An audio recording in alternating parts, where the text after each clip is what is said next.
نحمده ونصلي على رسوله الكريم اما بعد اعوذ بالله من الشيطان الرجيم بسم الله الرحمن الرحيم يا ايها الذين آمنوا اذكروا نعمة الله عليكم اذ جاءتكم جنود فارسلنا عليهم ريحا وجنودا لم تروها وكان الله بما تعملون خبيرا صدق الله العظيم۔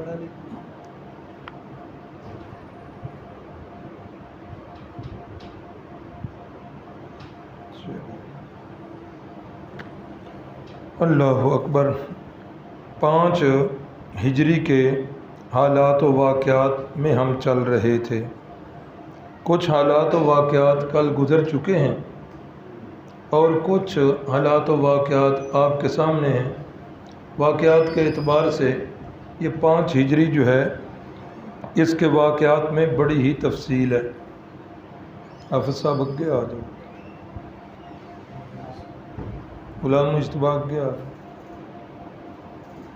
تو کیسر صاحب بھی اگے ہو جاؤ، پھٹیاں خالی نہیں نظر آنیاں چاہیے۔ بھائی اللہ اگے آ جاؤ، پیچھے ساتھیاں نو آنے پھر دقت ہوندی نا۔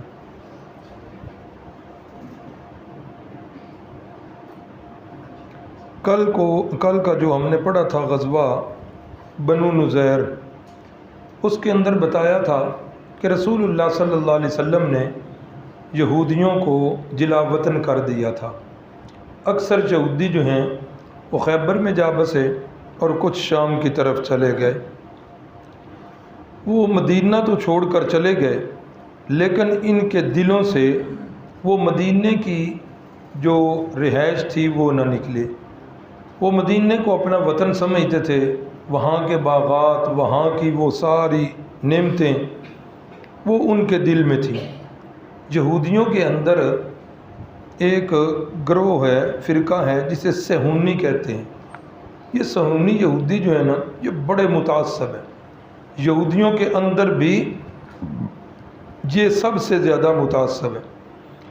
یہودیوں کے اندر یہ جو قسم ہے صہیونیت کی، آج بھی یہ اپنے چھوٹے چھوٹے بچوں کو وہ مدینے کا سارا نقشہ دکھا دیتے ہیں کہ یہاں پر آپ کے آباء و اجداد کے مکانات تھے، یہاں پر ان کے باغات تھے، یہاں پر آپ کے آباء و اجداد کھیلا کرتے تھے، اور انہیں یہ سبق یاد کرواتے ہیں کہ جب بھی ہمیں موقع ملا ہم نے اپنی سرزمین جو ہے وہ مدینے والی واپس لینی۔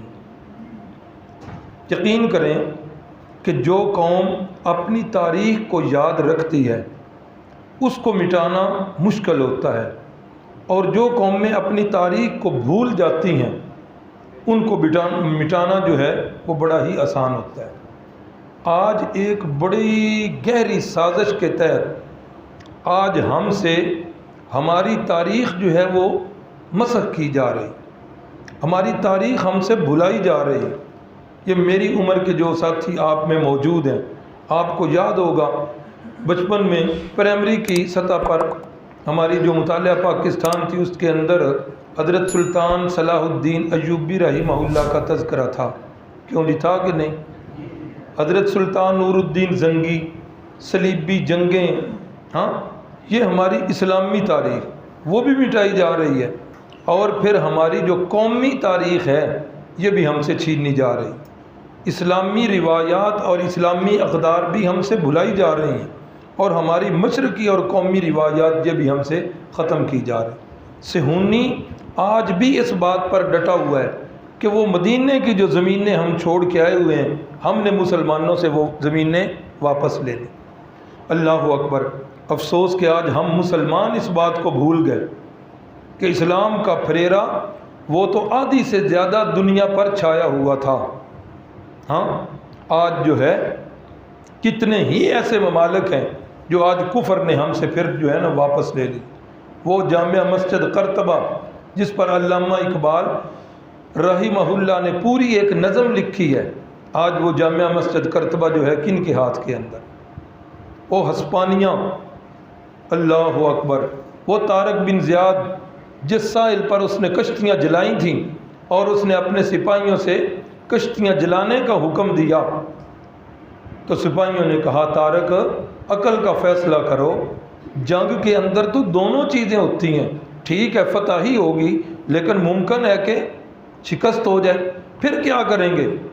کشتیاں جلا رہے ہو، کیسا فیصلہ کر رہے ہو؟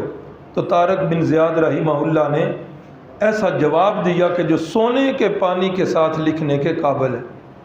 طارق بن زیاد نے اپنے سپاہیوں سے فرمایا یہی چیز میں آپ کے ذہن سے ختم کرنا چاہتا ہوں، فتح ہوگی تو ہوگی، اور اگر فتح نہیں ہوگی واپسی کے رستے ہمارے ختم، پھر ہماری قبریں یہیں پر بنیں۔ آج پھر کیا ہوا؟ آج وہ سارے علاقے آج پھر کفر کے پاس، اور آج ہمارے بچوں کو پتہ بھی نہیں ہے اس بات کا، بچے کیا ہم بڑوں کو نہیں ہے پتہ، اپنی تاریخ کے بارے میں ہم بالکل تاریک ہو چکے ہیں، تاریخ کے بارے میں ہمارا ذہن تاریک ہو چکا ہے، بس ایک موبائل ہے اور یہی سامنے ہے، ساری غرض و غایت اور ساری فکروں کا محور اور مرکز یہی بنا ہوا۔ اگر اسی موبائل کو آپ مثبت استعمال کریں تو یہ بتائے گا آپ کو آپ کی تاریخ۔ تو بہرحال عرض یہ کر رہا تھا کہ یہ جس وقت ادھر سے نکل گئے تو انہوں نے پھر کوششیں جو ہیں وہ تیز کر دی۔ اب ان یہودیوں کو بھی بہت زیادہ دکھ تھا کہ ہمیں مدینے سے نکالا گیا اور انتہائی ذلت سے نکالا گیا، کون سا وہ وقت آئے گا کہ جب ہم دوبارہ مدینہ طیبہ میں جائیں گے؟ اللہ اکبر۔ اس کے لیے انہوں نے گٹھ جوڑ کرنا شروع کر دیا، اور بنو نذیر کا سردار حجی بن اخطب اور یہ اس کے ساتھ دیگر جو ہے نا سردار مل کر یہ قریشیوں کے پاس گئے اور انہیں جا کر آمادہ کیا کہ ہم جتنے بھی یہودی ہیں ہم آپ کا ساتھ دیں گے، آپ جو ہے ہمارا ساتھ دو، محمد صلی اللہ علیہ وسلم ہمارا مشترکہ دشمن ہے، تو کیوں نہ مشترکہ طور پر اس کے ساتھ نپٹیں۔ اللہ اکبر، اللہ اکبر۔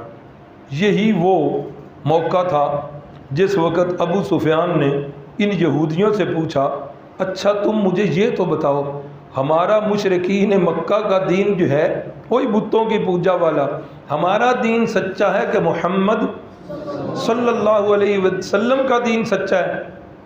تو ان یہودیوں نے کہا نہیں، تمہارا دین جو ہے وہ سچا ہے۔ آج بھی جو منصف مزاج یہودی ہیں وہ یہ مانتے ہیں کہ یہ اس وقت یہودیوں کی بڑی غلطی تھی کہ یہودیوں نے مشرکین کے مسلمانوں کے مقابلہ میں مشرکین مکہ کے یہودیوں کو بہتر قرار دیا تھا، اور پھر یہیں پر بس نہیں ہوئی، پھر ان سے اپنے بتوں کو سجدہ بھی کروایا تھا۔ تو بہرحال انہوں نے مل کر یہ معاہدہ کیا، اور اس معاہدے کے اندر یہودی بھی مل گئے اور اس معاہدے کے اندر قریش بھی مل گئے، اور جب یہ سارے مل کر چلے تو تقریباً ان کی تعداد جو ہے بعض نے 10,000 لکھی ہے اور بعض نے 15,000 لکھی۔ یہ ٹیوب جلا دیں، کیوں نہیں جلی؟ بعض نے 10,000 اور بعض نے 15,000 تعداد لکھی ہے۔ اب یہ جو تعداد آ رہی ہے یہ تعداد اس سے پچھلی جتنی جنگیں تھیں ان ساری جنگوں سے بڑھ کر تعداد تھی اور سب سے زیادہ تعداد۔ اللہ اکبر۔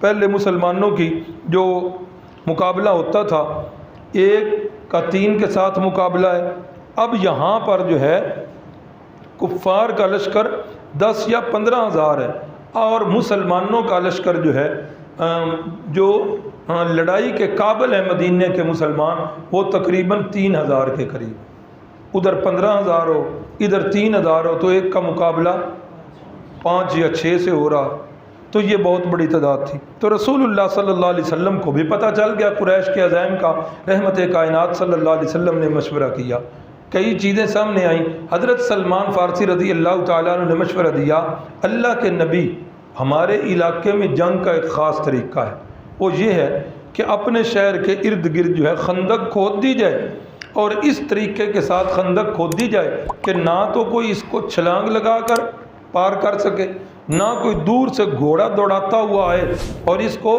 گھوڑے کی چھلانگ سے پاٹ سکے، نہ ایسے کہ کوئی بندہ نیچے چلا جائے چھلانگ لگا کے اور پھر بغیر کسی سیڑھی کے اوپر آ جائے، یعنی چوڑی بھی بہت زیادہ ہو اور گہری بھی بہت زیادہ ہو۔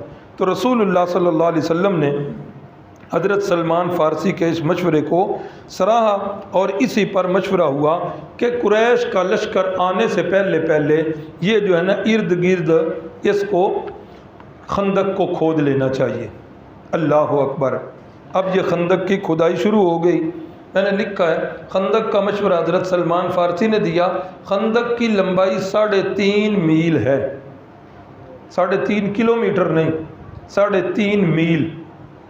کسی ساتھی کو ہے اندازہ کہ یہاں بنی کے چوک سے گجرانوالہ روڈ پر جائیں تو 3.5 میل تقریباً کہاں بنیں گے جی؟ چاروں نہروں سے پار۔ اب آپ اندازہ کریں، اب ہم میں سے کوئی بندہ اس وقت پیدل چلنا چاہے اور جانا چاہے تو ہم اس کو بڑا مشکل سمجھتے۔ اب تو موٹر سائیکل آ گئے ہیں۔ ہم والد صاحب سے اگر سائیکل کی چابی مانگا کرتے تھے نا تو وہ اس کا بھی غصہ کرتے تھے، سائیکل کی چابی تو آگے سے وہ کہتے آہو تو انو تھوک سٹن واسطے بھی سائیکل چاہیے۔ ہاں، وہ کہتے تھے پیدل چلا کرو۔ تو 3.5 میل کی لمبائی، اتنی خندق کھودنی ہے، اتنی لمبی، اور چوڑی بھی کھودنی ہے اور گہری بھی کھودنی ہے۔ اب یہ خندق کی پیمائش کی گئی، جتنی جگہ پر خندق کھودنی تھی تو صحابہ اکرام کی آپ نے ٹولیاں بنائیں، 10 صحابہ کی ٹولیاں بنائیں اور 40 ہاتھ خندق جو ہے ان کے ذمے لگائی کہ 10 صحابہ یہ 40 ہاتھ اتنی خندق کھودیں گے، پھر 10 صحابہ اگلی، پھر 10 صحابہ اگلی۔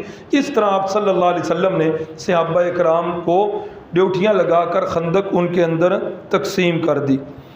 اللہ اکبر۔ اس خندق کی کھدائی کے وقت بے شمار واقعات بھی پیش آئے۔ مثلا حضرت جابر رضی اللہ تعالیٰ عنہ، ان کے حصے کے اندر جو خندق آئی نا تو حضرت جابر فرماتے ہیں خندق کھودتے کھودتے ایک جگہ ہم پہنچے تو بڑی سخت قسم کی چٹان ہے۔ ہم نے بڑی کوشش کی ہے، ہمارے پاس جتنے ہتھیار تھے وہ سارے کے سارے ہتھیار اس جگہ پر آ کر ٹوٹ گئے۔ اللہ اکبر۔ رسول اللہ صلی اللہ علیہ وسلم نے نشاندہی کی ہوئی تھی۔ اب مشورہ یہ ہوا کہ یار ہتھیار ٹوٹ رہے ہیں، اس چٹان کو چھوڑ دیا جائے، ایسا کریں تھوڑا سا ایسے کراس کر کے پھر واپس آ جائیں گے۔ ہاں سمجھ آ گئی کہ یہاں چٹان ہے، اس طرح چھوڑ کر اوپر سے آ کر ادھر سے خندق کھود لیتے ہیں، پھر آگے اسی نشان پر۔ تو جو امیر تھے حضرت جابر، وہ فرمانے لگے سوچا جب بھی نہ کہ رسول اللہ صلی اللہ علیہ وسلم کے لگائے گئے نشان سے ہٹ کر جابر ایک جو ہے نا وار بھی کھود جائے، ممکن ہی نہیں۔ اللہ کے نبی صلی اللہ علیہ وسلم کے حکم کے کتنے پابند تھے صحابہ اکرام، حالانکہ مقصد تو حاصل ہو رہا تھا کہ ادھر سے بھی خندق کھود لی جائے۔ بات تو اب یہ بات جو ہے رسول اللہ صلی اللہ علیہ وسلم تک پہنچی تو رحمت کائنات صلی اللہ علیہ وسلم جو ہے نا وہ تشریف لے آئے۔ آپ صلی اللہ علیہ وسلم نے کدال پکڑی اور پہلی ضرب لگائی۔ جب پہلی ضرب لگی نا تو اس چٹان سے چنگاریاں نکلیں۔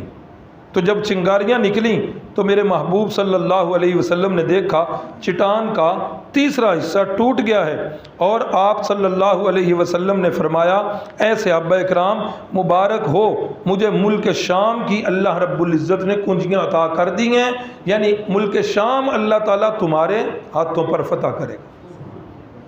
پھر جو ہے رسول اللہ صلی اللہ علیہ وسلم نے دوسری ضرب لگائی، پھر چٹان کا ایک حصہ ٹوٹا، پھر چنگاریاں نکلیں۔ میرے مرشد نے فرمایا مبارک ہو مسلمانوں، اللہ نے فارس کی کنجیاں مجھے دے دی ہیں، اشارہ ہے کہ فارس بھی تمہارے ہاتھوں پر فتح ہوگا۔ تیسری ضرب میں پھر جو ہے چنگاریاں نظر آئیں، فرمایا کہ مجھے اللہ نے یمن کی کنجیاں دے دی ہیں، میں نے ان چنگاریوں کے اندر صنعاء جو یمن کا دارالحکومت ہے، فرمایا کہ میں اس کے پھاٹک دیکھ رہا ہوں۔ اب یہ تینوں علاقے یہ فتح ہوئے ہیں حضرت فاروق اعظم کے زمانہ میں، اور اللہ کے نبی فرما رہے ہیں کہ میرے ہاتھ میں اللہ نے کنجیاں دے دیں، سارے تینوں بڑوں شہروں کی کنجیاں میرے ہاتھ میں، یعنی حضرت عمر کی فتوحات کو رسول اللہ اپنی طرف منسوب کر رہے ہیں۔ اگر حضرت عمر خلیفہ راشد نہیں ہیں تو پھر ان کی فتوحات جو ہیں رسول اللہ نے اپنی طرف منسوب کیوں کی ہیں؟ اللہ اکبر۔ تو صحابہ اکرام فرماتے ہیں کہ یہ بڑے ہی سخت دن تھے۔ پہلی سختی یہ تھی انتہائی سخت سردی کے دن تھے، انتہائی سخت سردی، اور دوسرا صحابہ فرماتے ہیں دوسرا یہ حال تھا کہ اب چونکہ مدینے کا محاصرہ ہو رہا ہے، باہر سے کوئی آ نہیں سکتا، اب اندر جتنی بھی اجناس تھی، جو کچھ بھی تھا وہ سارے کا سارا دن بدن ختم ہو رہا ہے۔ اپنے اوپر قیاس نہ کریں کہ جس طرح آج ہمارے بڑولے بھرے ہوئے ہیں، ہاں ہمارے پاس کتنے کتنے دنوں کا نہیں، گندم تو سال کا سٹاک، چاول سال۔ صحابہ اکرام ایسے نہیں تھے۔ صحابہ اکرام جو ہے ان کے پاس 1 یا 2 یا 3 دن کا ہوتا تھا، اس سے زیادہ کسی صحابی کے پاس نہیں ہوتا تھا، اور نہ ہی انہیں سٹاک کرنے کی ہمت ہوتی تھی۔ اللہ اکبر۔ تو سب سے پہلی سختی موسم شدت والا، دوسری سختی کہ غذا کی قلت ہو گئی ہے اور بھوک جو ہے وہ سخت ہو گئی ہے۔ ایک دفعہ صحابہ اکرام نے خندق کھودتے کھودتے شدید بھوک لگی تو صحابہ اکرام نے اپنے پیٹ پر پتھر باندھ لیے۔ بچپن سے یہ سنا تو تھا، لیکن حدیث پڑھتے ہوئے میں نے استاد جی سے پوچھا کہ استاد جی پیٹ پر پتھر باندھنے کا مطلب کیا ہے، سمجھ نہیں آ رہا تھا۔ تو استاد جی نے فرمایا کہ آپ اپنے اوپر قیاس نہ کرو، جس طرح ہمارے پیٹ آگے بڑھے ہیں، صحابہ تو کھاتے ہی جینے کے لیے تھے۔ اب جس وقت وہ جینے والا جو کھانا ہے وہ بھی نہیں مل رہا، صحابہ کے پیٹ بالکل پیچھے کمر کے ساتھ لگ گئے۔ اب جس وقت وہ نیچے کھدائی کرتے تھے تو اب یہ چیز بڑی رکاوٹ بن رہی تھی، تو انہوں نے اپنی توانائی کو بحال رکھنے کے لیے یہاں پر پتھر باندھ لیے۔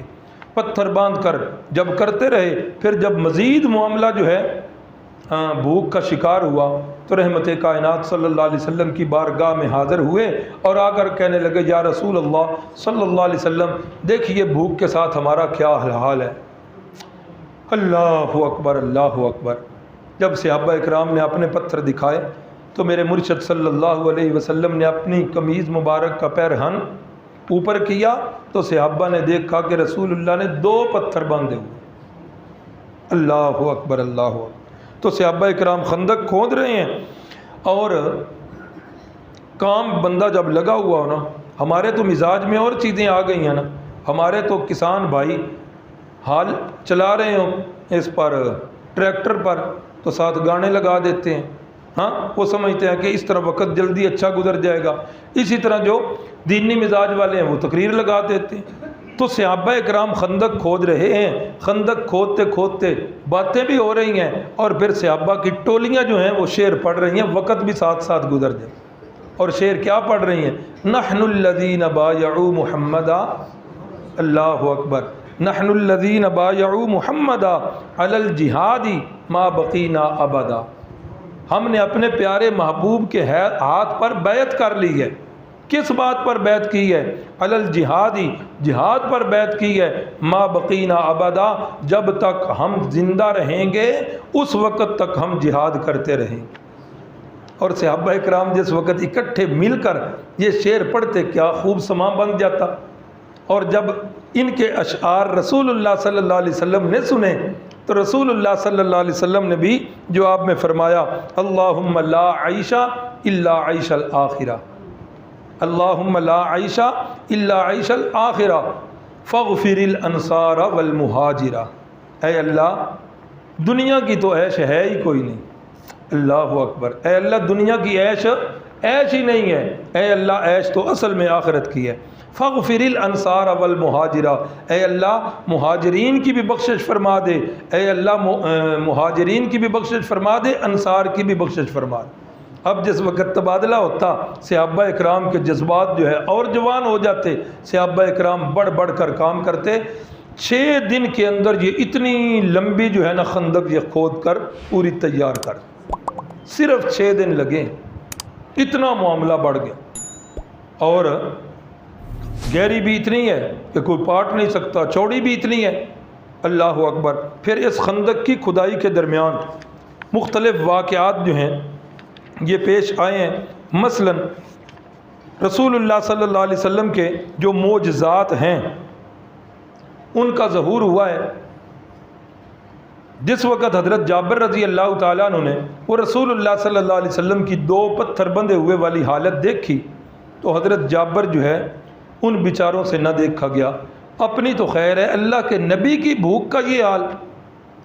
اللہ کے نبی سے چھٹی لی، یا رسول اللہ میں ابھی گھر سے ہو کے آیا، چلے گئے ہیں۔ گھر جا کر بیوی سے پوچھتے ہیں اللہ کی بندی گھر میں کوئی چیز ہے؟ اہلیہ فرمانے لگی ہاں، چند سیر جو ہیں اور یہ ایک بکری کا بچہ کھڑا ہوا ہے۔ فرمایا اچھا ایسا کرو، میں بکری کے بچے کو ذبح کرتا ہوں، آپ اتنی دیر میں جو پیس لو۔ تو اللہ کے نبی صلی اللہ علیہ وسلم انتہائی بھوک کے ساتھ ہیں، تو مجھ سے گوارا نہیں ہو سکا، ایسا کرو کوئی کھانے کا بندوبست کرو۔ اب یہ بکری کے بچے سے فارغ، وہ جو پیس کے فارغ، کھانا تیار کرنے لگیں تو حضرت جابر کی گھر والی نے کہا سنو، رسول اللہ صلی اللہ علیہ وسلم کو جا کر کان میں بتانا کہ 2-4 بندوں کا کھانا ہے، آپ بھی تشریف لے آئیں اور اپنے 2-4 جو یار ساتھی ہیں ان کو بھی ساتھ لے کر آ جائیں۔ تو حضرت جابر رضی اللہ تعالیٰ عنہ گئے ہیں اور جا کر رسول اللہ سے کان میں عرض کی، یا رسول اللہ صلی اللہ علیہ وسلم، آپ جو ہے نا کھانا تھوڑا سا بنا ہوا ہے، آپ بھی تشریف لے آئیں۔ ہاں 2-4 ساتھیوں کو بالکل آہستہ آہستہ کہہ رہے ہیں کہ صحابہ سارے جو ہیں بھوک کی شدت سے نڈال ہیں۔ اب جس وقت سارے ہی بھوک میں ہیں، اب تو کام ہو رہا ہے، تو جب چند بندے نکلیں گے کھانے کے لیے تو پچھلوں کی تو بھوک اور بڑھ جائے گی، تو اس لیے بڑی پوشیدگی کے ساتھ آہستگی سے کہہ رہے ہیں کہ آپ تشریف لیں۔ فرمایا کیا کہہ رہے ہو جابر؟ اللہ اکبر، انگلی سے اشارہ کیا، کتنے بندے؟ حضرت جابر نے جواب کہا 3-4 بندے۔ آپ نے فرمایا اونچی آواز، ایھا المہاجرون ایھا الانصار، او میرے انصار صحابہ اکرام، او میرے مہاجر صحابہ اکرام، او میرے ساتھیو آ جاؤ، جابر نے آپ کی دعوت کی۔ حضرت جابر کیا تو پریشانی سے عالم کہ بڑے ہی پریشان ہوئے، دوڑے گھر کی طرف، بیوی سے کہنے لگے کہ اللہ کی بندی کام تو بڑا خراب ہو گیا ہے، رسول اللہ صلی اللہ علیہ وسلم تو سارے صحابہ کو لے کے آ رہے ہیں اور تقریباً 1400 کے قریب صحابہ اکرام ہیں۔ کتنے؟ 1400 کے قریب۔ گھر والی بھی رسول اللہ صلی اللہ علیہ وسلم کی تربیت یافتہ تھی، صحابیہ تھیں، اللہ کے نبی کی تربیت ہے۔ پوچھا جابر آپ نے تو رسول اللہ کو بتا دیا تھا نا کھانا کتنا ہے؟ ہاں میں نے تو بتایا۔ فرمایا پھر فکر کرن دی لوڑ نہیں، اللہ جانے تھے، اللہ دا رسول جانے، جو ساڈے کول موجود سی اساں تے وہ پیش کر دی۔ اللہ اکبر۔ تو رحمت کائنات صلی اللہ علیہ وسلم تشریف لائے اور گھر والوں سے کہا کہ ایک ہنڈیا کا ڈھکنا اٹھانا نہیں ہے جب تک میں نہ کہوں، اور آٹا جو ہے اس کو روٹیاں بنانی شروع نہیں کرنی جب تک میں نہ کہوں۔ آپ صلی اللہ علیہ وسلم نے اپنے منہ مبارک سے اپنی تھوک مبارک نکال لی، لعاب دہن نکالا، آٹے میں بھی مکس کر دیا اور ہنڈیا میں بھی مکس کر دیا۔ فرمایا اب جو ہے روٹیاں پکانی شروع کر دو۔ روٹیاں پک رہی ہیں، 10-10 15-15 صحابہ اکرام دسترخوان لگتا ہے، آ رہے ہیں اور پیٹ بھر بھر کے کھا رہے ہیں۔ اللہ اکبر۔ حضرت جابر فرماتے ہیں 1400 کا 1400 لشکر سارے کا سارا کھانا کھا گیا، ہنڈیا کے اندر سالن بھی اسی طرح پڑا ہوا ہے اور آٹا بھی اسی طرح پڑا ہوا ہے۔ اللہ اکبر اللہ۔ پھر رحمت کائنات صلی اللہ علیہ وسلم نے فرمایا اب گھر والے آ جاؤ۔ گھر والوں کے ساتھ آپ نے خود تناول فرمایا اور فرمایا اب اعزاء و اقارب کو جو ہے نا یہ بھیج دو تو یہ کھانا ان کے لیے بھی کافی ہو۔ یہ بھی ایک موقع آیا۔ یہ ایک دن تو تھا نہیں، کتنے دن لگے میں نے بتایا؟ 6 دن۔ 6 دن یہ لگے خندق کی کھدائی میں، اور پھر جس وقت اوپر سے قریشی آ گئے تو یہ محاصرہ جو ہے یہ تو تقریباً 1 مہینہ چلتا رہا۔ اب اس کے اندر اور واقعات بھی آئے۔ حضرت ام عامر انہوں نے رسول اللہ صلی اللہ علیہ وسلم کی دعوت کی۔ کیا کیا انہوں نے؟ ام عامر یہ صحابیہ ہیں، دل کے اندر خیال آیا اللہ کے نبی جو ہیں ان کو بھوک لگی ہوئی ہوگی، اب ہمارے پاس اتنا کھانا تو ہے کوئی نہیں، چلو اللہ کے نبی صلی اللہ علیہ وسلم کے لیے تو کھانا بنائیں۔ اب وہ کھانا کیا تھا؟ ایک قسم کا حلوہ تھا۔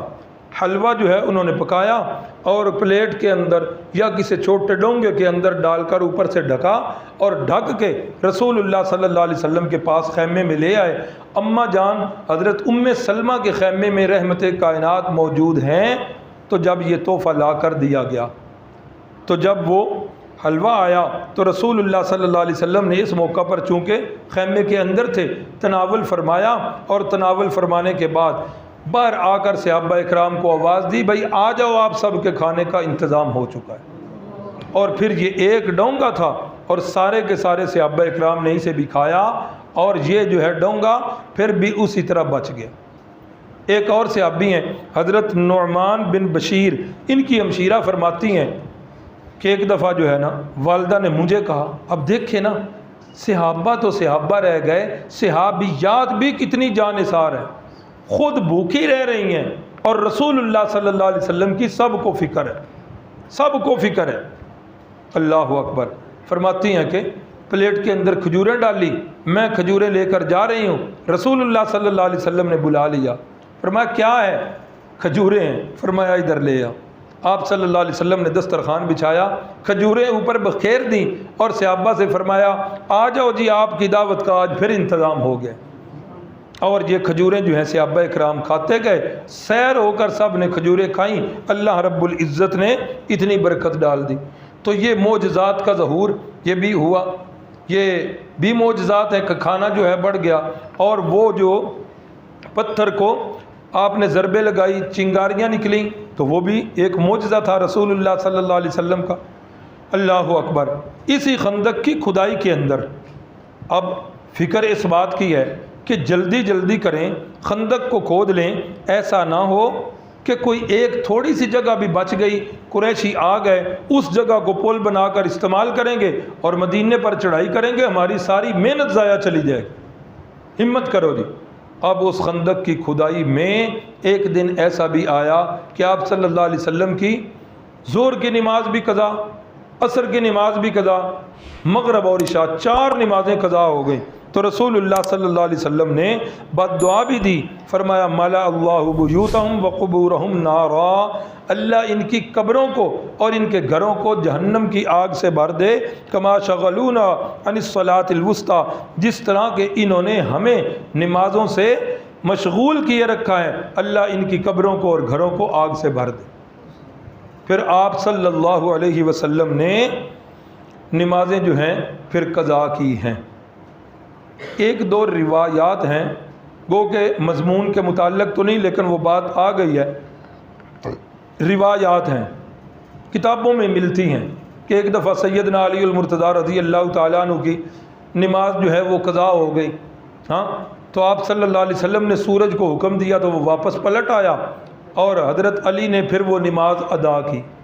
اب یہ روایت انتہائی ضعیف، بلکہ بعض محدثین تو کہتے ہیں موضوع ہے۔ اب یہ حدیث ساری حدیث کی کتابوں میں موجود ہے کہ اللہ کے نبی صلی اللہ علیہ وسلم کی 4 نمازیں قضا ہو رہی ہیں۔ اگر سورج کو پلٹانا ہوتا یا آپ کے اختیار میں ہوتا تو آپ صلی اللہ علیہ وسلم سورج کو واپس پلٹوا لیتے اور نماز آپ ایک بھی قضا نہ کرتے۔ اللہ اکبر، اللہ اکبر۔ تو یہاں پر آپ صلی اللہ علیہ وسلم کی نمازیں قضا بھی ہوئی ہیں اور آپ نے ان قضا نمازوں کو پڑھا ہے، یہ نہیں کہ قضا ہو گئی ہیں تو بس رہنے دو، نہیں، ان کی ادائیگی بھی آپ صلی اللہ علیہ وسلم نے کی ہے۔ اللہ اکبر۔ تو جس وقت یہ قافلہ 15,000 کا لشکر جو ہے یہ مدینہ کے ارد گرد آ گیا، اب یوں سمجھ لیجئے کہ صورتحال یوں تھی کہ مدینے کے 3 اطراف سے کوئی خطرہ نہیں تھا، جنوب میں، مشرق میں اور مغرب میں یہاں سے خطرہ نہیں تھا۔ ایک طرف باغات ہیں بہت زیادہ اور 2 طرف پہاڑی سلسلے ہیں اس وقت، اور ایک طرف سے جو ہے نا وہ خطرہ ہے شمالی جانب سے۔ اب اس پر ساری توجہ جو ہے وہ لگی ہوئی ہے۔ اب جس وقت ایک یہ بھی ہے کہ باقی سارے قبیلے اس خندق سے باہر ہیں، اور ایک قبیلہ جو ہے نا بنو قریظہ کا، یہ شاید ادھر نام بھی لکھا ہوا ہے، یہ بنو قریظہ کا قبیلہ جو ہے یہ اس خندق کے اندر ہے اور یہ مدینہ شریف کے پیچھے ہے۔ اب جس وقت وہ مشرکین کا لشکر آیا، 10,000 ہیں یا 15,000 ہیں، اب یوں ہی آئے تو انہوں نے آ کر دیکھا تو دیکھتے ہی کہنے لگے، ابو سفیان جو تھے اس لشکر کے سالار تھے، دیکھ کر کہنے لگے کہ یہ جو ہے نا طریقہ یہ عربوں کا طریقہ نہیں، یہ لازماً کسی غیر عرب نے مشورہ دیا۔ دنگ رہ گئے کہ یہ کیا ہو گیا۔ ان کے ذہن میں تو منصوبہ یہ تھا کہ اتنا بڑا لشکر ہے، مدینہ چھوٹا سا ہے، افراد وہاں تھوڑے سے ہیں، اب یک بارگی حملہ کریں گے۔ اب ان کے ذہنوں کے اندر تو وہ ساری باتیں تھیں کہ مسلمانوں کی عورتوں کو ہم لونڈیاں بنائیں گے، ان کے بچوں کو ہم غلام بنائیں گے، بڑے مردوں کو ہم قتل کریں گے، ان کے سارے مال جو ہیں ان کو اکٹھا کریں گے۔ آج بدلہ لینے کا دن، آج تو مسلمانوں کو کوئی بھی نہیں بچائے گا۔ اب اسی جذبے میں مست جب آئے مدینہ طیبہ کے پاس، آگے جس وقت خندق دیکھی تو خندق دیکھ کر انتہائی پریشان کہ یہ کیا ہو گئے، ہمارے تو سارے ارادے جو ہیں یہ خاک میں مل گئے ہیں، پریشان ہو گئے۔ اب بعض بندوں نے خندق کو پاٹنے کی کوشش کی ہے، اور ان کے اندر ایک عبد ود چونکہ ایک بت کا نام تھا نا، تو عبد ود اس کا ایک بیٹا تھا، وہ اور اکرمہ جو ابو جال کا بیٹا تھا، ان 2-3 بندوں نے اس خندق کو پاٹا ہے، کراس کر کے آئے ہیں۔ آگے انہوں نے آ کر للکارا ہے، آؤ بھائی کون ہے ہمارے مقابلے میں؟ تو ادھر سے سیدنا علی المرتضیٰ رضی اللہ تعالیٰ عنہ نکلے، فرمایا کہ میں آپ کے مقابلے کے لیے آ گیا ہوں، میں نے سنا ہوا ہے کہ آپ کا یہ اعلان ہے کہ اگر مجھے کوئی بندہ 2 میں سے ایک چیز کی دعوت دے گا تو میں اسے ضرور قبول کر لوں گا۔ وہ کہنے لگا ہاں یہ اعلان تو میں نے کیا ہے۔ تو حضرت علی فرماتے ہیں کہ ٹھیک ہے، پھر میں آپ کو دعوت دیتا ہوں کہ آپ اسلام میں آ جاؤ اور ہمارے بھائی بن جاؤ۔ اس نے کہا یہ تو نہیں ہو سکتا۔ فرمایا ٹھیک ہے، نہیں ہو سکتا تو پھر تلوار تیرا اور میرا فیصلہ کرے گی۔ کہنے لگا نہیں، تیرے باپ کے میرے باپ سے بڑے تعلقات تھے، تو میں ان تعلقات کا لحاظ رکھتے ہوئے آپ سے نہیں لڑوں گا۔ حضرت علی رضی اللہ تعالیٰ عنہ نے پھر اس کو غیرت دلائی اور ان دونوں کی لڑائی شروع ہو گئی۔ جب لڑائی ہوئی، اس لڑائی کے اندر اتنا گرد و غبار اٹھا کہ اب نہ مسلمانوں کو پتہ ہے کہ اندر کیا ہو رہا ہے اور نہ کفار کو پتہ ہے۔ اللہ اکبر۔ جب تھوڑی دیر کے بعد گرد و غبار نیچے تھم گئی تو دیکھا کہ اس بے ایمان کے سینے کے اوپر حضرت سیدنا علی المرتضیٰ بیٹھے ہوئے اور اس کی گردن کو کاٹ رہے ہیں، اور اس کو جس وقت قتل کیا تو باقی جو تھے دونوں وہ بھاگ گئے، اور اتنی دھاک بیٹھی کافروں پر کہ دوبارہ کسی نے خندق کو پاٹنے کی پھر کوشش نہ کی۔ یہ کئی حالات بنتے رہے ہیں، موقع بموقع رسول اللہ صلی اللہ علیہ وسلم جو ہے وہ بھی رات کو پہرا دیتے رہے ہیں۔ قرآن مجید کی سورۃ الاحزاب ہے 21ویں پارے میں، اس جنگ کا نام خندق بھی ہے اور اس جنگ کا نام غزوہ احزاب بھی ہے۔ احزاب حزب کی جمع، اور حزب کا معنی جماعت، تو احزاب کئی جماعتیں، یعنی پورا عرب جو ہے یہ مسلمانوں کے خلاف امڑ آیا تھا۔ تو فرمایا اذکروا نعمت اللہ علیکم، ایمان والو اللہ کی ان نعمتوں کو یاد کرو، اذ جاءتکم جنود، تمہارے اوپر لشکر آ گئے تھے، اور آگے الفاظ ہیں ہنالک ابتلی المؤمنون، نہ پیچھے لفظ اور ہیں اذ جاءوکم من فوقکم ومن اسفل منکم، اوپر سے بھی لشکر نیچے سے بھی لشکر، وَإِذْ زَاغَتِ الْأَبْصَارُ، اور اے مسلمانوں تمہاری آنکھیں پھٹی رہ گئیں، وَتَظُنُّونَ بِاللَّهِ الظُّنُونَ وَبَلَغَتِ الْقُلُوبُ الْحَنَاجِرَ، کافروں کی تعداد دیکھ کر تمہارے کلیجے جو ہے یہ منہوں کو آ گئے، اور تم اللہ کے بارے میں بھی گمان کرنے لگے۔ قرآن کے لفظ ہیں ہنالک ابتلی المؤمنون۔ آج اس جگہ پر مسلمانوں کا بڑا شدید قسم کا امتحان لیا گیا، مسلمان شدید آزمائش میں تھے۔ تو رحمت کائنات صلی اللہ علیہ وسلم کے صحابہ نے جو ہے جان نثاری کا کام کیا۔ اب یہ اندر تو نہیں آ رہے، ادھر سے بھی تیر چلتے ہیں، ادھر سے بھی تیر اندازی ہو رہی ہے۔ انہی تیروں کے اندر بعض اوقات ان کا ارادہ بنتا ہے پاٹنے کا، لیکن صحابہ اکرام ادھر سے پتھروں کی بارش اور اوپر سے تیروں کی بارش ایسے برساتے ہیں کہ وہ جو ہے ان کا ارادہ ختم ہو جاتا ہے۔ اب تیر جو چلے ادھر سے، ان تیروں میں سے ایک تیر جو ہے حضرت سعد ابن معاذ رضی اللہ تعالیٰ عنہ جو اپنے قبیلے کے سردار ہیں، ایک تیر انہیں بھی لگا۔ حضرت سعد جو ہیں اس تیر سے کافی زخمی ہوئے، اور جس وقت حضرت سعد زخمی ہوئے خون بہت زیادہ بہہ گیا۔ حضرت سعد نے وہاں پر ایک دعا کی تھی، بڑی تاریخی دعا ہے، سنیے، ایمان کو تازہ کیجیے۔ حضرت سعد دعا کر رہے ہیں، اے اللہ تو جانتا ہے کہ جس قوم نے تیرے نبی کی تکذیب کی ہے اے اللہ تو جانتا ہے وہ قوم کو میں اپنے لیے سب سے بڑا دشمن سمجھتا ہوں اور میں ان کے ساتھ جہاد کو اپنے لیے مرغوب سمجھتا ہوں۔ کون سی قوم ہے جی؟ قریش مکہ۔ اے اللہ جس قوم نے تیرے نبی کی تکذیب کی ہے اور انہوں نے مکہ سے نکالا ہے، ان سے جہاد جو ہے مجھے بڑا محبوب ہے۔ اے اللہ میں سمجھتا ہوں کہ اب یہ جنگ جو ہے قریش کی اور مسلمانوں کی آخری جنگ ہے میری عقل کے مطابق۔ اے اللہ یہ مسلمانوں کی اور قریش کی آخری جنگ ہے، لیکن یہ تو میری بات ہے۔ اے اللہ اگر تیرے علم کے اندر کوئی جنگ اس کے بعد ہے تو یا اللہ مجھے ابھی موت نہ دینا جب تک ان قریشیوں کا میں اپنی آنکھوں کے ساتھ جو ہے حال نہ دیکھ لوں۔ اللہ اکبر۔ اے اللہ اس وقت تک مجھے موت نہ دینا۔ ہاں البتہ موت سے پہلے بنو قریظہ والے جو ہیں اے اللہ ان کا انجام ضرور مجھے دکھا لینا۔ یہ بنو قریظہ والے یہ اس خندق کے اندر تھے۔ انہوں نے کیا کیا تھا؟ انہوں نے یہ کیا کہ حجی بن اخطب جو قبیلہ بنو نذیر کا سردار تھا، وہ رات کے اندھیرے میں کہیں اس کے پاس آیا، قبیلہ بنو قریظہ والوں کے پاس، اور آ کر کہنے لگا کہ آپ ہمارے ساتھ مل جاؤ۔ پہلے تو یہ دروازہ ہی نہیں کھولتا تھا، لیکن بہرحال قصہ مختصر کہ اس نے بنو قریظہ سے کہا میں تمہارے لیے عزت کا پیغام لایا ہوں، اب ہماری بادشاہی ہونی ہے، مسلمانوں نے بچنا ہی نہیں ہے۔ لیکن یہ کہتے رہے کہ نہیں، ہمارے ساتھ مسلمانوں نے کوئی غداری نہیں کی، ہمارا اور ان کا معاہدہ ہے، ہم جو ہے اس معاہدے کے پابند ہیں، ہم تمہارے ساتھ نہیں ملیں گے۔ لیکن اس نے بڑی غیرت دلائی، بالآخر بنو قریظہ والوں کو تیار کر لیا کہ کیا کریں، آپ جو ہے ہمارا ساتھ دیں۔ جس وقت بنو قریظہ والے تیار ہو گئے تو رسول اللہ صلی اللہ علیہ وسلم کے جاسوسوں نے بھی اطلاع دے دی کہ بنو قریظہ والوں نے معاہدہ توڑ دیا ہے۔ تو رحمت کائنات صلی اللہ علیہ وسلم نے 2 صحابہ اکرام کو بھیجا اور فرمایا کہ جاؤ جا کر دیکھو کہ بنو قریظہ والوں نے اگر تو معاہدہ توڑا ہے، جنگ کی تیاریاں کر رہے ہیں، تو پھر آ کے اشاروں میں بتانا، واضح نہ بتانا، اور اگر وہ معاہدے پر قائم ہیں تو پھر آ کر واضح بتا دینا۔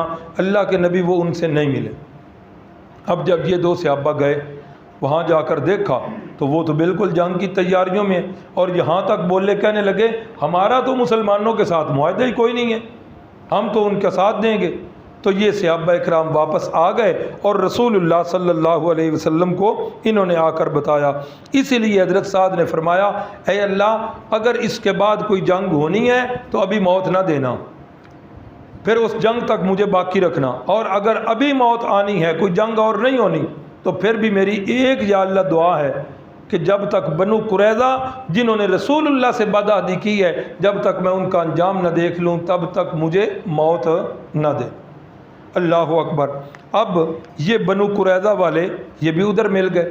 اب مسلمان جو ہے بیچارے بڑے پریشان، وہ جو قرآن میں آیا نا وَتَظُنُّونَ بِاللَّهِ الظُّنُونَ، تمہارے دل کے اندر بھی بشری تقاضے کے پیش نظر، انسان تھے نا صحابہ، بشری تقاضے کے پیش نظر تمہارے دل کے اندر بھی یہ بات آ گئی کہ اب جو ہے اللہ کی مدد کیسے آئے گی، کیا ہوگا۔ اب تم بھی اللہ رب العزت کے بارے میں طرح طرح کے گمان کرنے لگ پڑے۔ اللہ اکبر۔ تو نبی پاک صلی اللہ علیہ وسلم خود بھی اور صحابہ اکرام خود بھی یہ راتوں کو بھی اٹھ کر پہرا دیا کرتے تھے، 1 ہفتہ 10 دن 15 دن 20 دن۔ اب صحابہ کا تو وہ غذائی جو سٹاک تھا وہ تو کب کا ختم ہو چکا تھا، اور رسول اللہ صلی اللہ علیہ وسلم بھی رات انتہائی سخت سرد ہے، اور ادھر سے خوراک بھی ختم ہے، صحابہ کا بھوک سے برا حال ہے، تو اللہ کے نبی دعائیں بھی مانگ رہے ہیں۔ پھر اللہ رب العزت کی طرف سے فتح کی نویدیں بھی سنائی گئی۔ مسلمانوں کی یہ حالت تھی کہ وہ دن رات جو ہے پہرے پر ہے، اور قرآن مجید نے یہاں پر منافقین کے بھی بہانے اور ادھر پہ بتائے ہیں کہ یہ جو ہیں آ کر بہانے کرتے تھے رسول اللہ کی محفل میں۔ کوئی آ کر کہتا ان بیوتنا عورا، اے اللہ کے نبی میرے گھر دیاں دیواراں چھوٹیاں چھوٹیاں نے، ڈارے کہ کدھر دشمن نہ آ جان، یا رسول اللہ میں نے تسی اجازت دے دیو، میں اپنے گھر رہ کے ہی نا انشاءاللہ میں بھرپور آ کے مدد کراں دا جس وقت لوڑ۔ کوئی بہانے کر کے جا رہا ہے، کوئی بہانے کر کے جا رہا ہے۔ اور بعض منافقین نے تو یہاں تک بکواس کی، کہنے لگے کہ تمہارا نبی جو ہے یہ تمہیں دھوکہ دے رہا ہے، نعوذ باللہ معاذ اللہ۔ حالت تمہاری یہ ہے کہ تم پیشاب کرنے کے لیے باہر نکل نہیں سکتے ہو، اور تمہارا نبی کہہ رہا ہے کہ میں جو ہے یمن کے اور کیسر و کسرا کے محلات کو دیکھ چکا ہوں۔ ما وعدنا اللہ ورسولہ الا غرورا، یہ اللہ اور اس کا رسول جو ہے تمہیں دھوکہ دے رہے ہیں، نعوذ باللہ معاذ اللہ۔ یہ منافقین کی منافقت جو ہے یہ بھی اللہ رب العزت نے واضح کر دی۔ تو بہرحال جب اللہ کی طرف سے کچھ مدد کے آثار آ گئے، صحابہ اکرام نے ثابت قدمی اختیار کی۔ اب یہ جنگ جو ہے اس کے اندر کوئی لڑائی اتنی بڑی نہیں ہوئی، 3 کے 4 بندے کافروں کے مارے گئے، 1-2 صحابہ اکرام جو ہے شہید ہوئے، لیکن یہ ساری کی ساری جنگ اعصاب شکن جنگ تھی۔ نہ راتوں کو صحیح سویا جا سکتا اور نہ دن۔ اللہ اکبر۔ تو اللہ رب العزت نے پھر کیا کیا، رسول اللہ صلی اللہ علیہ وسلم نے، ایک قبیلہ تھا ان کا یہودیوں کا، بنو غطفان، تو رسول اللہ صلی اللہ علیہ وسلم نے ارادہ کیا کہ غطفان والوں کو بھی اپنے ساتھ ملائیں اور انہیں کہیں کھجوروں کا لالچ دیا جائے۔ تو جس وقت صحابہ اکرام کو پتہ چلا، حضرت سعد بن معاذ کو اور دیگر صحابہ کو فرمانے لگے کہ اے اللہ کے نبی، آپ انہیں اگر اللہ کا حکم آیا ہے انہیں ساتھ ملانے کا، ہماری چپ، اگر آپ کی یہ رائے بن چکی ہے پھر بھی ہم خاموش ہیں۔ اے اللہ کے نبی، اگر آپ ہماری وجہ سے ان یہودیوں کو ساتھ ملا رہے ہیں اور آپ کہہ رہے ہیں کہ آدھی کھجوریں تمہیں دیں گے، اگر آپ کے ہماری وجہ سے یہ کہہ رہے ہیں تو یا رسول اللہ صلی اللہ علیہ وسلم ایسا ہرگز نہ کیجیے۔ یہ غطفان کے لوگ تو وہ ہیں کہ جاہلیت کے ایام میں یہ کبھی ہماری کھجور کو ہاتھ نہیں لگاتے تھے۔ ہاں کوئی مہمان بن کے آتے تو ہم میزبانی کرتے یا خریدتے تو وہ کھا لیتے، ورنہ ہماری کھجور کو ہاتھ نہیں۔ یہ تو جاہلیت کی بات ہے۔ اللہ کے نبی اب تو ہم اسلام میں آ گئے ہیں، اب ہم کیوں ان سے ڈریں اور دبکیں؟ اللہ کے نبی ہماری وجہ سے فرما رہے ہیں تو بالکل۔ تو رسول اللہ صلی اللہ علیہ وسلم نے فرمایا ہاں تمہاری وجہ سے تو ٹھیک ہے، اگر تمہارا یہی مشورہ ہے تو میں ان کے ساتھ یہ معاہدہ بلکہ مشورہ ختم کرتے ہیں، ان کے پاس جو ہے کوئی بندہ نہیں بھیجتے۔ اللہ کے نبی صلی اللہ علیہ وسلم نے ایک رات، حضرت حذیفہ اس حدیث کے راوی ہیں، فرماتے ہیں کہ رات انتہائی سخت ٹھنڈی ہے اور ہوا بھی چل رہی ہے، اور رات سخت سردی کی ہو تو اس وقت ہوا جو ہے کیا حالت ہوتا ہے اس کا، اللہ اکبر، بندہ باہر نکلنے کو دل نہیں کرتا۔ حضرت حذیفہ فرماتے ہیں اللہ کے نبی صلی اللہ علیہ وسلم خیمے میں موجود ہیں اور پوچھتے ہیں ہاں بھائی کوئی بندہ ہے جو قریش کے لشکر کی خبر آ کر مجھے دے؟ اللہ اکبر۔ اب جتنی سخت سردی ہے صحابہ خاموش۔ دوبارہ آپ نے اعلان کیا ہے کوئی بندہ جو قریش کی خبر لا کر دے؟ صحابہ خاموش۔ چونکہ خاموش اس لیے ہیں کہ نامزد نہیں نہ ہوا۔ یہ طالب علموں کی عادت ہوتی ہے نا، ہاں کہہ دینا یہ کام کرے، نام نہ لیں، کوئی بھی نہیں اٹھتا۔ تو یہاں بھی شاید ایسا ہی ہوا۔ تو تیسری دفعہ حضرت حذیفہ فرماتے ہیں چوتھی دفعہ میرا نام لے کر فرمایا حذیفہ اٹھو اور دشمن کی خبر لا کر مجھے دے دو۔ تو یہ اتنا سخت وقت ہے۔ تو حضرت حذیفہ رضی اللہ تعالیٰ عنہ فرماتے ہیں کہ میں جس وقت باہر نکلنے لگا حالت تو میری بھی وہی تھی جو باقی صحابہ اکرام کی تھی سردی کی وجہ سے۔ تو اللہ کے نبی نے میرے ساتھ معانقہ کیا اور اس معانقے کے اندر مجھے بھینچا۔ جب میں باہر نکلا تو مجھے ایسا لگا جیسے میں حمام میں چل رہا ہوں، کوئی سردی جو ہے مجھے نہیں لگ رہی، رات کا موسم ہے۔ اب میں جو ہے جب میں نکلنے لگا تو رسول اللہ صلی اللہ علیہ وسلم نے ہدایت کی کہ حذیفہ وہاں صرف خبر لے کے آنی ہے، کاروائی کوئی نہیں کرنی۔ جی ٹھیک ہے جی۔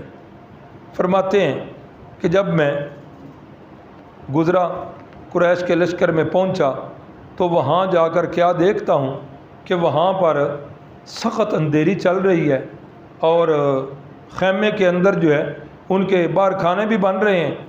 ابو سفیان میری رینج کے اندر آیا جو کافروں کا اس وقت سلار تھا۔ دل کیا کہ تیر چلاؤں، لیکن پھر رسول اللہ صلی اللہ علیہ وسلم کی وہ بات یاد آ گئی، میں نے نیچے کر لیا اپنی تیر کمان کو۔ تو ابو سفیان کہہ رہا ہے لوگوں سے کہ آؤ بھائی مشورہ کرنا ہے، اتنی دیر ہو گئی ہے اب کیا کریں، پیچھے سے بھی رسد کوئی نہیں آ رہی، مدد کوئی نہیں آ رہی۔ تو جس وقت ابو سفیان نے سارے لوگوں کو اپنوں کو بٹھایا تو ابو سفیان چونکہ سیاسی آدمی تھے، ہاں مکے کے بنو امیہ کے خاندان سے تھے، بڑی گہری سیاست کی ہے، تو ابو سفیان کہنے لگے کہ یار ایسا کرو، اندھیرا ہے، پتہ نہیں چل رہا، شکلیں نظر نہیں آ رہی، ایسا نہ ہو کہ ہمارے اندر کوئی مسلمانوں کا جاسوس موجود نہ ہو، ہاں ایسا کرو ساتھ والوں سے پوچھ لو۔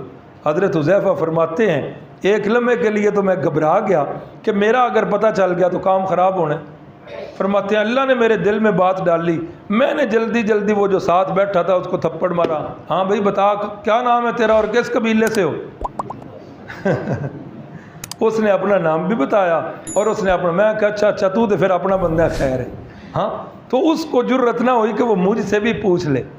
تو ابو سفیان نے کہا کہ اب کیا کریں جی، اتنی دیر ہو گئی ہے، اب بات کہیں کسی فیصلے کن گھڑی پر نہیں آ رہی، کیا کرنا چاہیے؟ واپس ہی ہونا چاہیے۔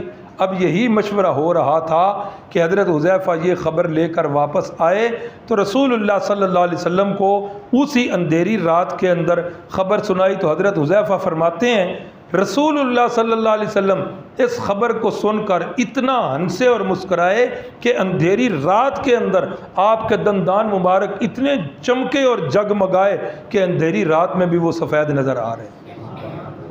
یہ واقعہ بھی اسی دوران، یعنی اس سے پہلے ذرا ایک صحابی ہیں حضرت نعیم بن مسعود، یہ آ گئے، مسلمان ہو گئے اور آ کر کہنے لگے کہ میں آپ کی کیا مدد کر سکتا ہوں، اسلام کی کوئی مدد۔ رسول اللہ صلی اللہ علیہ وسلم نے فرمایا ایک بندے کے ساتھ کیا ہوگا، جاؤ اب اپنے قبیلے میں جو تمہارے ذہن میں آتا ہے کر لو۔ ٹھیک ہے جی مجھے اجازت ہے، جو ذہن میں آئے کر لوں۔ فرمایا ٹھیک ہے کر لو۔ تو حضرت نعیم بن مسعود رضی اللہ تعالیٰ عنہ جو اسی موقع پر مسلمان ہوئے ہیں، بنو غطفان کے ہیں، تو اب یہ انہوں نے کیا کیا، سیدھے بنو قریظہ والوں کے پاس پہنچے۔ میں نے بتایا کہ بنو قریظہ کا قبیلہ خندق سے اندر تھا کہ باہر؟ خندق کے اندر ہے، مدینے سے پیچھے۔ طے یہ ہوا تھا، بنو قریظہ والے مل گئے، طے یہی کیا کہ پیچھے سے بنو قریظہ والے حملہ کریں گے، آگے سے ہم کریں گے، درمیان میں مسلمانوں کو جو ہے نا وہ نعوذ باللہ شہید کر دیں۔ تو حضرت نعیم جو ہے یہ اٹھے اور اٹھ کر کہتے ہیں کہ میں سیدھا بنو قریظہ والوں کے پاس گیا۔ بنو قریظہ کو میں نے، بنو قریظہ اور حضرت کا قبیلہ بنو غطفان ان کی آپس میں دوستیاں تھیں، آنا جانا تھا۔ تو کہتے ہیں میں بنو قریظہ والوں کے پاس جا کر میں نے کہا اچھا بھائی مجھے یہ بتاؤ مجھے کیا سمجھتے ہو؟ کہا تو بڑا خیر خواہ ہے، ہمارا بڑا دوست ہے، بڑے پرانے تیرے ساتھ تعلقات ہیں۔ کہا اچھا پھر میں تمہیں ایک بہتر مشورہ نہ دوں، چونکہ ابھی تک انہیں نہیں پتہ تھا کہ یہ نعیم جو ہے یہ مسلمان ہو چکا ہے، نہیں پتہ تھا۔ کہا میں ایک بہتر مشورہ نہ دوں، تم نے جو قریشیوں کے ساتھ معاہدہ کیا ہے کہ تمہاری مدد کریں گے، سنو قریشیوں کا اور تمہارا معاملہ بڑا مختلف ہے۔ کیسے مختلف ہے؟ قریشی تو جنگ ہار گئے تو انہوں نے واپس چلے جانا ہے، تم جنگ ہار کے تو ادھر ہی رہنا ہے، کیسے جو ہے مسلمانوں کے ساتھ گزارا کرو گے، مستقبل تمہارا کیا ہوگا؟ ہاں یار یہ بات تو ہم نے نہیں سوچی، بس ہن چوڑ مار بیٹھے ہیں، دس ہن کی کریے؟ تو حضرت نعیم نے فرمایا کہ میرے ذہن میں ایک ترکیب آئی ہے، اگر تم سمجھتے ہو تو اس ترکیب کو کر گزرو۔ وہ یہ ہے کہ قریش جو ہے اگر یہ چلے گئے تو تمہارا کام مسلمانوں نے خراب کر دینا۔ یہ کرو، قریشیوں سے کہو اگر ہماری مدد درکار ہے تو پھر اپنے بڑے بڑے جو سردار ہیں نا ان میں سے 8-10 بندے ہمارے پاس گروی رکھ دو، جنگ کے آخر میں ان بندوں کو ساتھ لے جانا جب جنگ جیت جاؤ۔ کیوں؟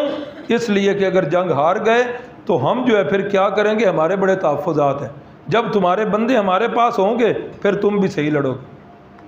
انہوں نے کہا واقعی یار یہ بات تو ہمارے ذہن میں نہیں آئی، جو آپ کہہ رہے ہو بڑے ہی آپ نے مخلصانہ مشورہ دیا ہے، اور واقعی یہ بات ہمارے ذہن میں نہیں آئی، چلو اب ہم سے جو کم عقلی ہوئی ہے یہ آپ نے بڑی اچھی ترکیب بتا دی۔ حضرت نعیم بن مسعود ادھر سے اٹھے اور سیدھے قریشیوں کے پاس، رات کے اندر یہ کارروائی ہو رہی، وہ قریشیوں کو بھی نہیں پتا کہ یہ نعیم جو ہے یہ مسلمان ہو چکا ہے، جانتے سارے تھے۔ حضرت نعیم نے جا کے پوچھا اچھا بھائی بتاؤ میں کیسا بندہ ہوں، گل کر یار، گل کیا ہے، بات کرو۔ انہوں نے کہا نہیں بات ایسی ہے، پہلے بتاؤ میرے اوپر اعتماد ہے کہ نہیں؟ کہا بالکل اعتماد ہے، تو ہمارا بڑا مخلص بندہ ہے، دوست ہے۔ کہا اچھا اندر دی گل میں تو نہیں دساں، اندر کی بات یہ ہے میرا نام صیغہ راز میں رہے۔ بنو قریظہ والوں نے ایک منصوبہ بنایا ہے، بنو قریظہ والے جو ہیں انہوں نے منصوبہ یہ بنایا ہے کہ تم سے وہ چند سردار طلب کریں گے، ہاں، اور ادھر انہوں نے مسلمانوں کے نبی کے ساتھ اندر سے ساز باز کر لی۔ اب تم سے وہ جو ہے نا سردار طلب کریں گے اور وہ تمہارے سردار جو ہیں مسلمانوں کے نبی کو جمع کروا دیں گے، ہاں۔ تو اس لیے میری رائے یہ ہے اگر انہوں نے ایسا مطالبہ کیا تو اپنے بندے نہ دینا، ورنہ وہ تمہارے بندے جو ہیں ادھر جمع کروا دیں گے، وہ اندر سے مسلمانوں سے مل گئے۔ یہ بات کر کے حضرت نعیم جو ہے واپس آ گئے۔ اب بنو قریظہ والوں نے بندے بھیجے کہ آپ بھائی ایسا کرو، ہمارے کچھ تحفظات ہیں، ہمارے سردار، اپنے سردار جو ہیں وہ ہمارے پاس گروی رکھو۔ تو قریشی کہنے لگے واقعی نعیم جو ہے نا اللہ اس کا بھلا کرے، ہماری تو بڑی واقعی وہ سچ کہہ گیا ہے، یہ تو کام خراب ہوا ہے۔ انہوں نے کہا نہیں ہم نے بندے کو نہیں دینے۔ اب ان کو ان سے متنفر کیا اور ان کو ان سے متنفر کیا۔ ایک بندے نے وہ کام کیا جو شاید پورا لشکر نہ کر سکے۔ تو ادھر سے یہ بھی واقعہ آپ نے سن لیا کہ حضرت حذیفہ سے آپ نے فرمایا کہ مجھے کیا کرو، خبر لا کے دو، کس کی؟ یہ جو ٹیک لگائے بیٹھے ہیں نا میرے بھائی، یہ ایسا بول رہے ہیں، اگلی وادی میں تو نہیں پہنچے ہوئے۔ کیوں جی بھائی گلزار صاحب جاگ رہے ہو؟ تو حضرت حذیفہ کی کیا ڈیوٹی لگ رہی ہے کہ مجھے کہاں کی خبر لا کے دو؟ اللہ اکبر۔ تو معلوم کیا ہوا کہ ہر چیز کی خبر رکھنے والا کون ہے؟ میرا اللہ ہے، وہ ہر چیز کی خبر رکھنے والا ہے، باوجود اس کے کہ ہمارے نبی پاک صلی اللہ علیہ وسلم کا علم سارے جہانوں سے بڑھ کر، سارے انبیاء سے بڑھ کر، لیکن ہر چیز کی خبر رسول اللہ بھی نہیں رکھتے۔ یہ صفت کس کے اندر ہے؟ یہ صرف میرے اللہ کے اندر۔ تو اللہ رب العزت نے پھر کیا کیا؟ اللہ کی قدرت سے اتنی سخت اندھیری چلی کہ حضرت حذیفہ فرماتے ہیں کہ میں ابھی ادھر ہی تھا، اس اندھیری کے اندر دیکھا کہ خیموں کی تنابیں جو ہیں رسیاں ٹوٹ رہی ہیں، گھوڑوں کی رسیاں ٹوٹ رہی ہیں، دیگیں الٹ رہی ہیں۔ تو وہ سارے کے سارے قریشی اپنے ارادے میں ملیا میٹ اور ناکام ہو کر وہ سارے بھاگ گئے، اور اللہ رب العزت نے مسلمانوں کو اس طرح فتح دے دی۔ اب جس وقت وہ سارے بھاگ گئے، اب صحابہ اکرام چونکہ باہر خندق پر تھے نا، اور خندق شہر کی آبادی سے تھوڑی سی فاصلے پر تھی، اب جب رسول اللہ صلی اللہ علیہ وسلم صحابہ اکرام کے ساتھ واپس آئے، اب یہ رات کا وقت ہے، صبح تک قریشی جا چکے تھے، تو نبی پاک صلی اللہ علیہ وسلم واپس تشریف لائے، اور واپس آ کر جب آپ اپنے ہتھیار صبح زور کے بعد اتار رہے ہیں تو اس وقت جبریل امین آ گئے، اور ساتھ فرشتوں کا لشکر بھی ہے۔ جبریل امین نے اپنے جسم پر جنگ والے ہتھیار وہ لگائے ہوئے ہیں، سجائے ہوئے ہیں۔ جبریل امین آ کر کہتے ہیں اللہ کے نبی صلی اللہ علیہ وسلم، فرشتوں نے تو ابھی اپنے ہتھیار نہیں اتارے، آپ نے ہتھیار اتار بھی دیے۔ فرمایا کیا کرنا ہے؟ فرمایا وہ جنہوں نے بدعہدی کی تھی بنو قریظہ والے، ان کے ساتھ بھی ابھی نہیں بٹنا ہے۔ اللہ اکبر، اللہ اکبر۔ اب صحابہ اکرام بیچارے کتنے دنوں سے نیند سے بھی جو ہیں وہ چور ہیں، تھکاوٹ سے بھی چور ہیں، اور سردیوں کا موسم بھی، لیکن رسول اللہ صلی اللہ علیہ وسلم نے حکم دیا، فرمایا کہ کیا کرو؟ ہاں بھائی بنو قریظہ کے اندر جا کر عصر کی نماز پڑھیں گے۔ اب ایک ٹولہ چلا گیا صحابہ اکرام کا۔ اب جس وقت وہ پہنچے بنو قریظہ ابھی تھوڑا سا فاصلے پر تھا، عصر کا وقت جو ہے وہ قریب تھا قضا ہونے کا۔ صحابہ یہ جو گئے ان کی دو جماعتیں بن گئی۔ ایک نے کہا بھائی نماز کا ٹائم جا رہا ہے، ہم پڑھنے لگے ہیں، آؤ نماز پڑھ لیں۔ وہ بھائی اللہ کے نبی نے فرمایا تھا کہ عصر کی نماز بنو قریظہ میں پڑھنی ہے۔ وہ بھائی انہوں نے اس لیے فرمایا تھا کہ ہم سستی نہ کریں، جلدی جائیں۔ ہم نے سستی تو کی نہیں، اب وقت کم ہے، اب قضا تو نہیں کرنی چاہیے، ہم پڑھنے لگے ہیں۔ وہ دوسرے گروہ نے کہا ٹھیک ہے بھائی تم نے پڑھنی ہے تو پڑھ لو، ہمیں رسول اللہ نے یہی حکم دیا تھا، ہم تو جا کے ادھر پڑھیں گے۔ ایک گروہ نے ادھر پڑھ لی اور دوسرے گروہ نے جا کے ادھر قضا کر کے پڑھی۔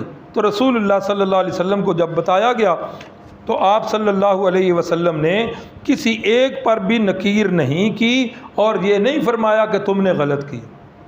اب ایک صحابہ کے گروہ نے حدیث کے ظاہری الفاظ کو لیا ہے کہ نماز ادھر پڑھنی ہے قضا ہو یا ادا ہو، اور دوسروں نے اجتہاد کیا ہے کہ بھائی اللہ کے نبی کی منشا یہ تھی کہ لیٹ نہیں کرنا، سستی نہیں کرنی، تو ہم نے لیٹ تو نہیں کی، وقت تو اب گزر رہا ہے تو نماز پڑھ لیں۔ آپ صلی اللہ علیہ وسلم نے دونوں کی تصویب فرمائی اور فرمایا کہ دونوں نے ٹھیک کیا ہے۔ اس سے معلوم ہوا اگر کسی فروعی مسئلے کے اندر صحابہ کا اختلاف ہو تو امت کے لیے رحمت بنتا ہے، اور رسول اللہ صلی اللہ علیہ وسلم نے فرمایا کہ اگر کسی مجتہد نے اجتہاد کیا اور اجتہاد کے اندر اس کا اجتہاد بالکل ٹھیک ہوا، فرمایا اس کو 2 اجر ملیں گے، اور اگر کسی مجتہد نے اجتہاد کیا، اجتہاد میں غلطی لگ گئی، فرمایا پھر بھی اس کو 1 اجر ملے گا۔ پھر بھی کیا ملے گا؟ یہاں بھی اجتہاد کر رہے ہیں نا صحابہ کرام، تو اس کی مثال ایسے ہی ہے جیسے کوئی ڈاکٹر ہو، سرجن آپریشن کرے، آپریشن میں غلطی کرے، مریض کی موت واقع ہو جائے، اس پر پرچہ ہوگا؟ نہیں ہوگا۔ اور اگر وہ آپریشن ٹھیک ہو جائے تو دونوں گھروں کے لیے خوشی کا سبب۔ اور اگر ایک اناڑی بندہ وہ آپریشن کرے، آپریشن بالکل ٹھیک ہو جائے، مریض تندرست ہو جائے، اس بندے پر پرچہ ہوگا؟ ہوگا۔ کیوں ہوگا؟ کہ اس کے پاس ڈگری نہیں ہے، چلو ان دے تکا لگ گیا، اگو کہیں اور دی جان لوے دا، اس لیے اس پر ہوگا۔ یہی ہے کہ مجتہد بندہ اگر خطا بھی کرے تو رسول اللہ صلی اللہ علیہ وسلم نے فرمایا اس کو 1 اجر ملے گا، اگر اجتہاد کے اندر ٹھیک ہوا تو 2 اجر، اور فرمایا اگر غیر مجتہد اجتہاد کرے گا، اس کا اجتہاد ٹھیک بھی ہوگا تب بھی اللہ کی طرف سے اسے عذاب ملے گا۔ تو یہ صحابہ اکرام کا اختلاف جو ہے یہ بھی ہمارے لیے باعث رحمت ہے۔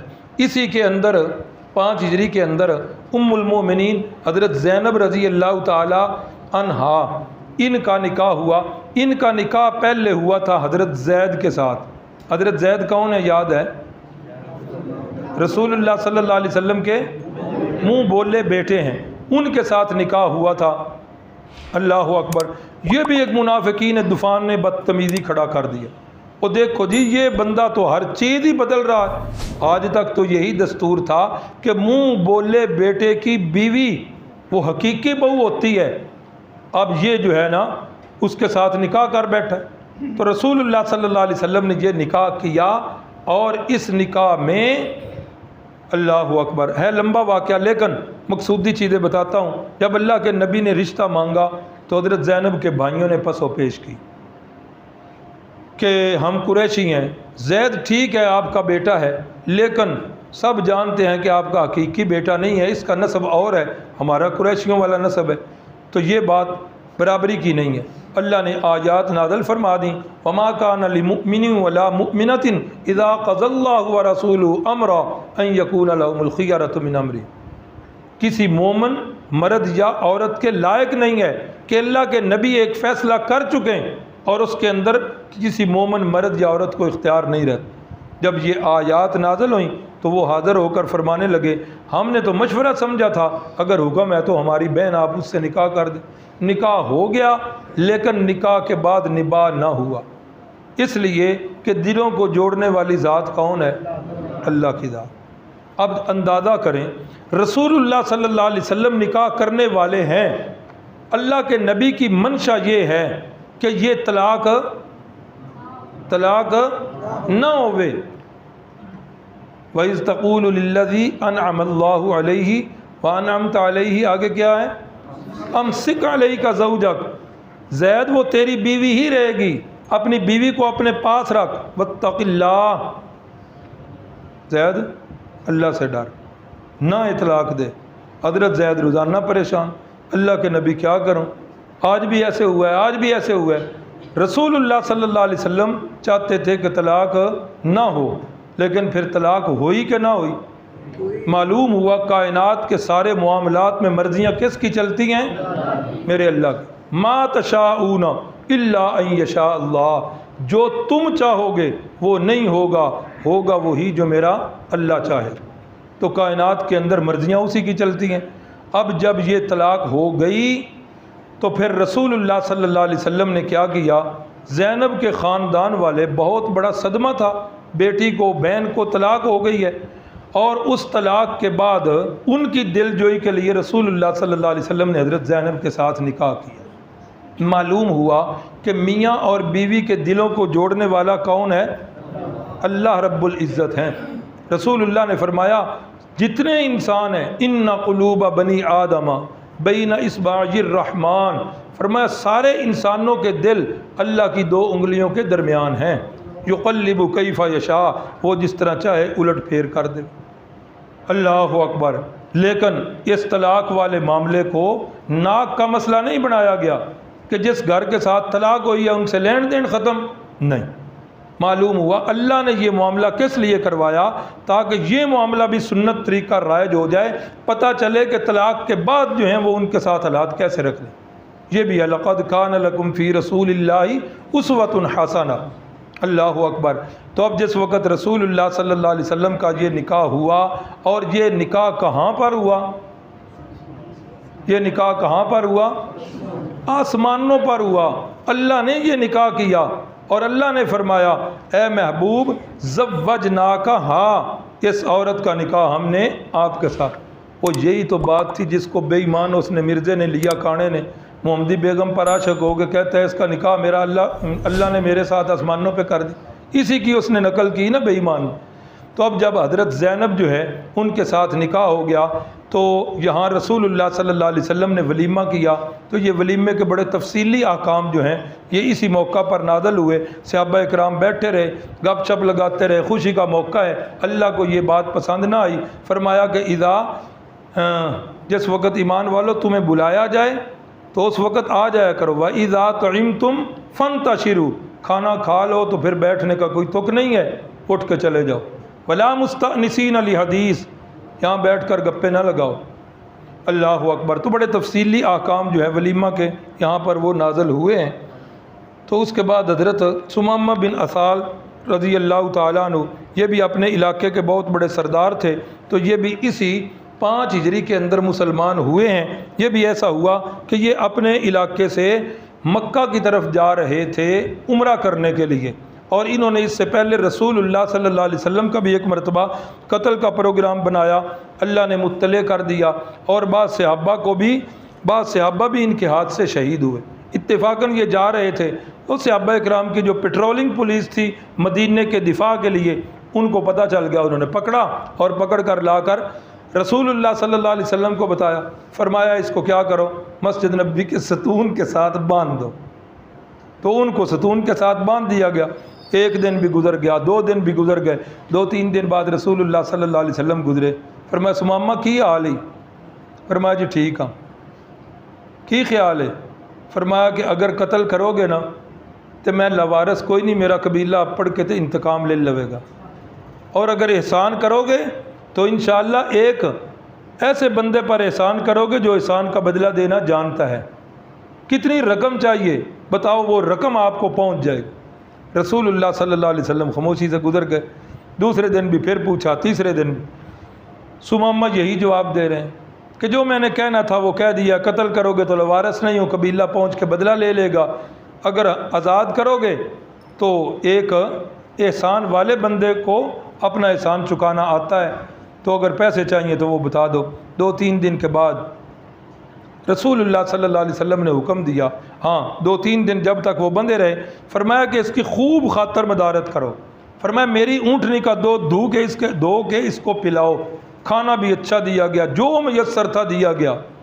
3 دن کے بعد 4 دن کے بعد جب انہیں کھولا گیا، حضرت ثمامہ رضی اللہ تعالیٰ عنہ مدینہ سے باہر گئے، ایک چشمے پر جا کر غسل کیا، تو دوبارہ واپس آ گئے اور آ کر کہنے لگے اے محمد صلی اللہ علیہ وسلم، یہاں آنے سے پہلے جتنا مجھے چہرہ برا آپ کا لگتا تھا، کائنات کے اندر مجھے اس سے برا چہرہ کو نہیں لگتا تھا، اب جب میں ادھر رہا ہوں تو آپ سے بڑھ کر کسی اور کا چہرہ مجھے محبوب نہیں لگتا۔ ادھر آنے سے پہلے سب سے برا دین تمہارا لگتا تھا، اب مجھے سب سے پسندیدہ دین بھی تمہارا لگتا ہے۔ اس جگہ آنے سے پہلے سب سے برا شہر مجھے مدینہ لگتا تھا، اب جب یہاں رہا ہوں آپ کے رویے میں نے دیکھے ہیں تو سب سے مجھے محبوب جو ہے وہ مدینہ لگتا ہے۔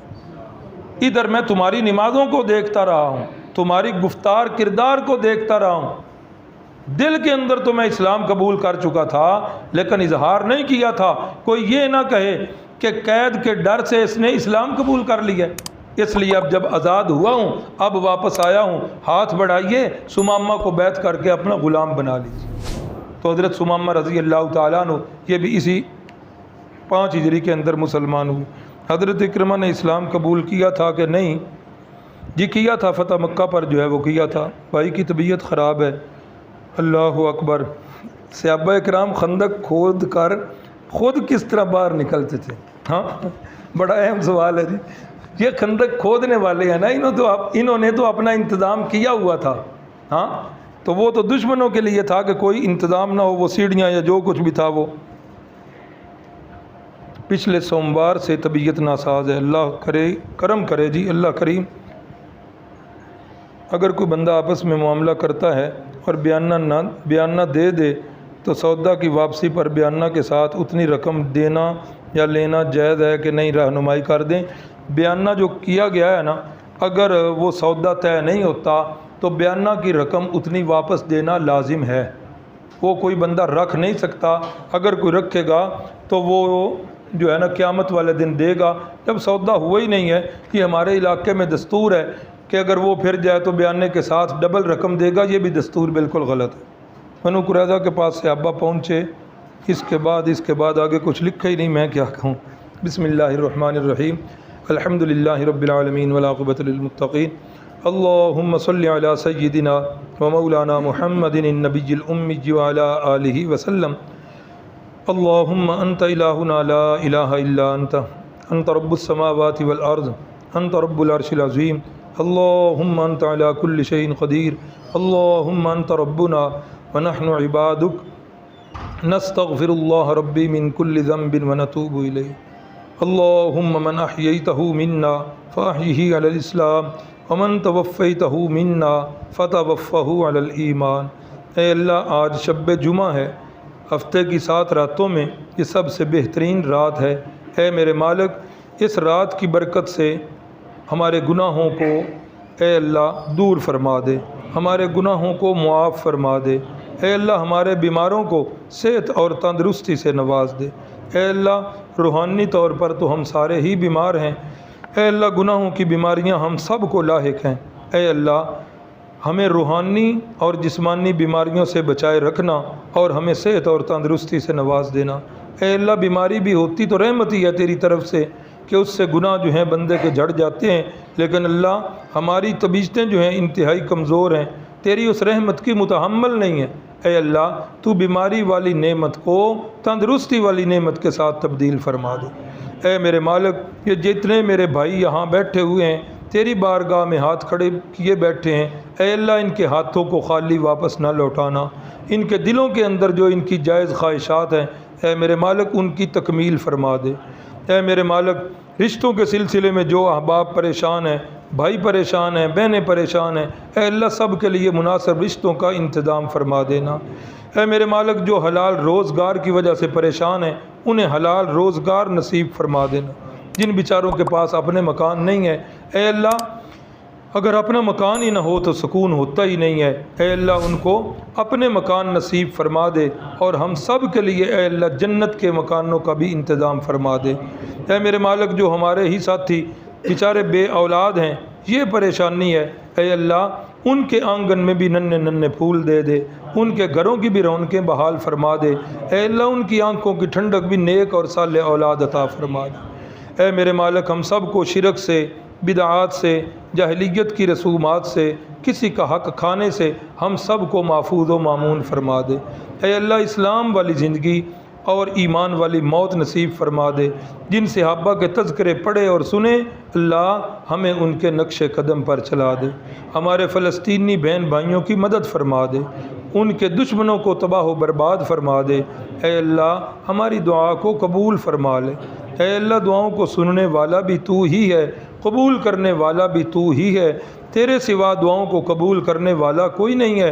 اے اللہ ہماری دعا کو قبول فرما لے، آمین یا رب العالمین۔ صلی اللہ علی النبی الکریم وعلی آلہ واصحابہ وازواجہ وذریاتہ واہل بیتہ وعترتہ اجمعین۔ برحمتک یا ارحم الراحمین۔